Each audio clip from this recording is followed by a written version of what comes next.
किसी भी प्रदोष के दिन, प्रदोष काल में एक बार लगा दे, उसके बाद में अपनी कामना कर कर बेलपत्री एक छोटा सा उपाय अवश्य करिएगा। अगर बच्चे कोई एग्जाम में बैठ रहे हैं या कंपटीशन एग्जाम है या नौकरी के लिए अप्लाई कर रहे हो, मान लो 4-6 महीने से बैठे हो, 8 महीने से बैठे हो, सर्विस नहीं है, नौकरी नहीं है, तो एक छोटा सा उपाय अवश्य करिएगा शिव महापुराण का। महाराज बेलपत्री के पेड़ के नीचे विराजमान होकर, बेलपत्री के पेड़ के नीचे जिसको नौकरी के लिए या एग्जाम में बैठ रहा है वो जल चढ़ाए, बेलपत्री के पेड़ के नीचे थोड़ा सा दूध चढ़ाए, फिर जल चढ़ाए और अपने राइट भाग में घी का दिया और अपने लेफ्ट भाग में तेल का दिया। किसी भी प्रदोष के दिन, प्रदोष काल में एक बार लगा दे, उसके बाद में अपनी कामना कर कर बेलपत्री के पेड़ के नीचे धोख लगाकर प्रणाम कर कर आ जाए और चले जाए इंटरव्यू के लिए, बाबा उत्तीर्ण करा ही देगा, नौकरी दिलाए। जिस दिन रविवार की प्रदोष पड़े उस दिन एक लाल वस्त्र में पीली सरसों रखकर और उसके अंतर्गत कुछ भी एक, या तो बमूल का कांटा ना मिले तो गुलाब का कांटा ही उसके अंतर्गत रख लीजिए। और मान लो कोई काम ऐसा है कि उसमें पैसा तुम्हारा आ ही नहीं रहा, बहुत घाटे पर घाटा जा रहा है, नुकसान बहुत हो रहा है और कोई काम हो ही नहीं रहा, तो महाराज जिस दिन रविवार की प्रदोष पड़े उस दिन एक लाल वस्त्र में पीली सरसों रखकर और उसके अंतर्गत कुछ भी एक, या तो बमूल का कांटा ना मिले तो गुलाब का कांटा ही उसके अंतर्गत रख लीजिए और उसको शिव मंदिर का स्मरण कराकर शंकर भगवान का नाम लेकर रू भैरव, कौन सा भैरव है उसकी भी कथा भी आने वाली है। ये दारुक नाम के राक्षस का संहार करने के लिए जब माता अवतार लेगी तब शंकर भगवान बच्चे का रूप रखकर रोएंगे, तो शिव जी का एक नाम होगा रू भैरव। ये भैरव कहां पर रहता है तो कहा ये शमशान में रहता है। कहां रहता है ये भैरव? शंकर का जो एक अवतार है रू भैरव, ये भैरव अवतार शमशान में रहता है। तो इस भैरव का काम क्या है तो कहा शमशान में, शमशान की जो अग्नि होती है भले की ली लकड़ी रहे, भले उसमें कोई पदार्थ डाले ना डाले, थोड़ी देर में वो अग्नि रू आवाज, हल्की सी शमशान की जो अग्नि जलती है उसमें एक आवाज आती है। आप ऐसे कोई अग्नि जलाएंगे ना उसमें आवाज नहीं आई, ध्यान देना। हमारे शमशान में अगर जो लोग गए होंगे मुर्दा जलाने के लिए, तो अगर वो एकांत में बैठेंगे तो उसमें से एक आवाज आती है रू रू रू। तो शिव पुराण कह रही है कि उस सरसों को, कांटे को रू भैरव का नाम लेकर जिस व्यापार जो नहीं चल रहा है, दुकान जो नहीं चल रही है, उस दुकान के सामने, उस व्यापार के सम्मुख में उसको जला दिया जाता है। ये करा जाता है रवि प्रदोष के दिन। महाराज कौन से प्रदोष? रवि प्रदोष के, जो सुख का भान कराती है, व्यापार की उन्नति के लिए, समृद्धि के लिए, लक्ष्मी के लिए इसका प्रयोग किया जाता है। तो यहां पर दारुक नाम का जो असुर है, दारुक नाम का जो राक्षस है, उसका एक ही कहना है कि मैं मरूं, मना नहीं है ब्रह्मदेव पर, वो मरने का। नंदी का एक पांव जो ऊपर होता है, आप लोग दर्शन करे होंगे शंकर जी के मंदिर में नंदी के, तो नंदी का एक पांव उठा हुआ होता है, एक पांव नीचा की ओर होता है। हड्डी से जुड़ा हुआ रोग, नेत्रों से जुड़ा हुआ, मस्तिष्क से जुड़ा हुआ कोई रोग रहता है तो एक नीले कलर का फूल आता है महाराज, उस फूल में हल्दी डालकर गुरुवार का प्रदोष पड़ने पर जो नंदी के पांव के पास समर्पित कर देता है महाराज, उसका रोग धीरे धीरे समाप्त होने लगता है। लिंग पुराण कहती है कि नंदीश्वर भगवान के सामने जो पुष्प समर्पित करा जाता है उसको, ये तो लिखा था स्कंद पुराण और शिव पुराण, लिंग पुराण कहती है जो फूल आपने समर्पित करा उसको लाकर पानी की बाल्टी में डालकर आप स्नान भी कर सकते हो, उससे भी हड्डी के जितने रोग होते हैं उसमें आराम लगने लगता है। जैसे कहीं शरीर नहीं चल रहा, हाथ झुंड पड़ रहा है, हाथ काम नहीं कर रहा, हाथ में झुंझुनी आ रही है, कंपन आ रहा है, जैसे मान लो कोई काम, चाहे वो शनिचरी प्रदोष हो, चाहे रविवार की हो, सोमवार की हो, मंगल की हो, बुधवार की हो, गुरुवार की हो, शुक्रवार की हो, शनिवार की हो, कोई भी वार की हो, प्रदोष, प्रदोष काल में शाम का समय सूर्य डूब रहा हो, बस डूबा ही हो, और उस समय पर केवल 3 दिन ऐसे रहेंगे, 3 बार ऐसे रहेंगे, 3 तिथियां ऐसी रहेंगी, 3 समय ऐसा रहेगा जिस समय पर तेरे द्वारा निर्मित शूल को भी शिव धारण करेगा और जगत का कल्याण करेगा। 3 दिन, 3 तिथियां, 3 बार, 3 नक्षत्र, 3 घड़ी, 3 पल,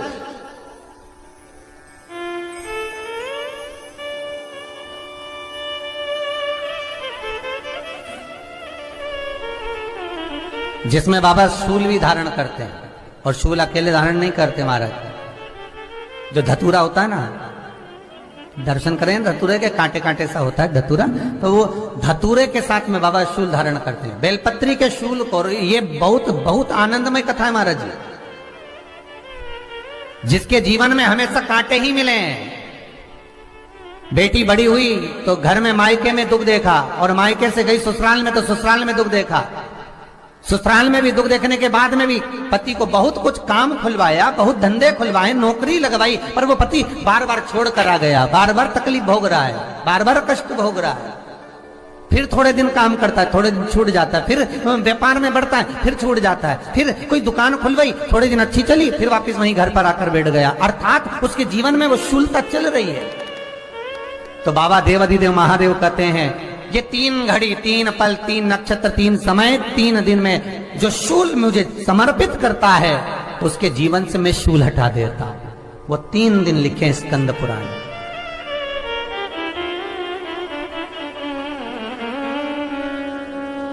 महाराज बैसाख महीने में जो प्रदोष आती है,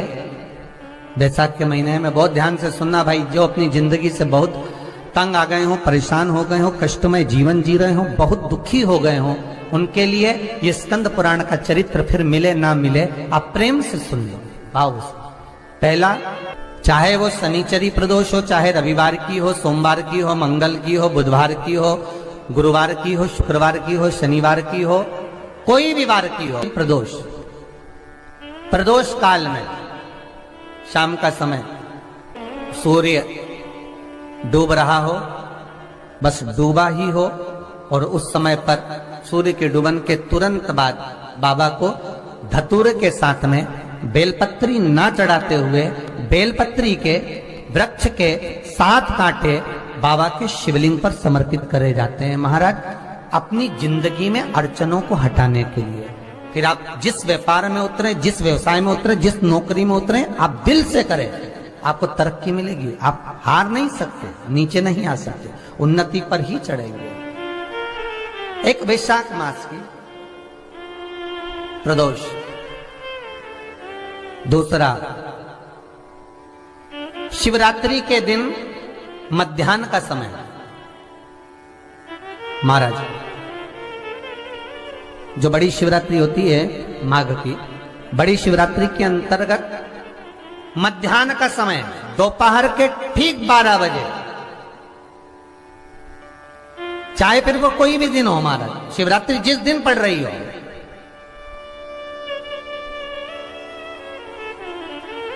उस दिन भी धतूरे के साथ बाबा को 7 कांटे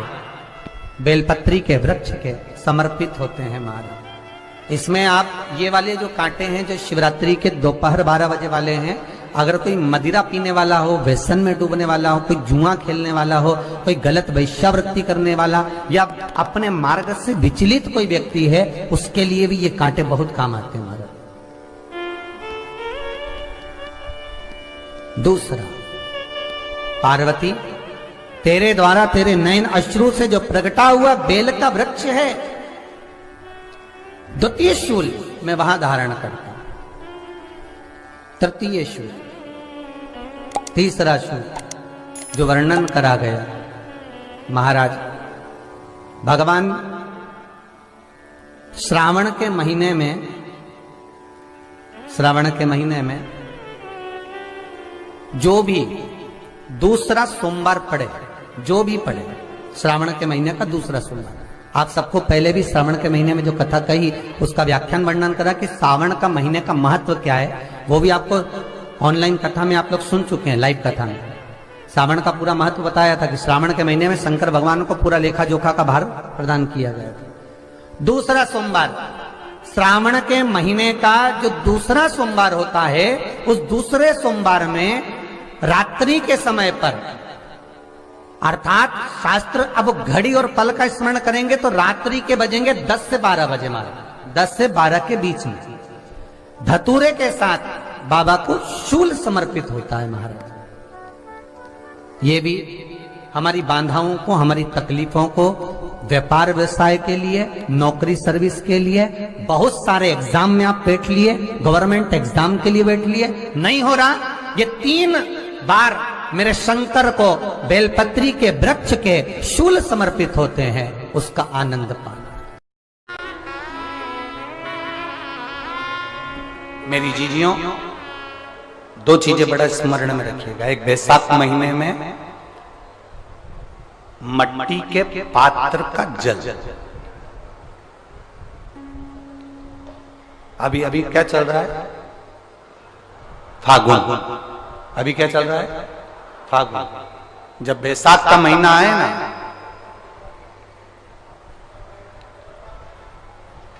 जितने यहां बैठे और जितने आस्था चैनल पर सुन रहे और जितने फेसबुक यूट्यूब पर कथा श्रवण कर रहे,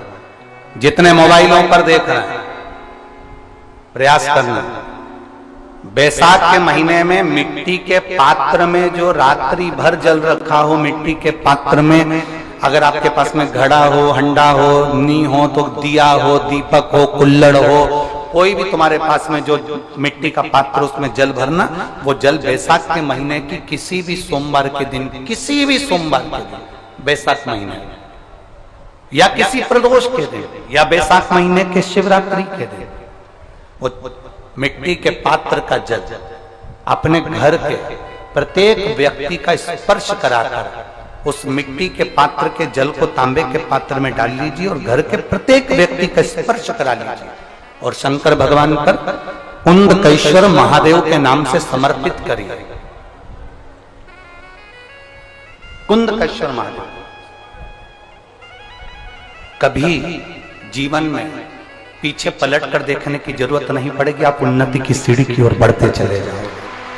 बैसाख महीने में मट्टी के पात्र का जल भगवान शंकर को समर्पित होना चाहिए। उसका सुख हमारे जीवन को एक आनंद फल प्रदान। जैसे कहते हैं ना, कोई अच्छा मिले ना मिले, धन मिलने से कोई भाग्यशाली नहीं होता।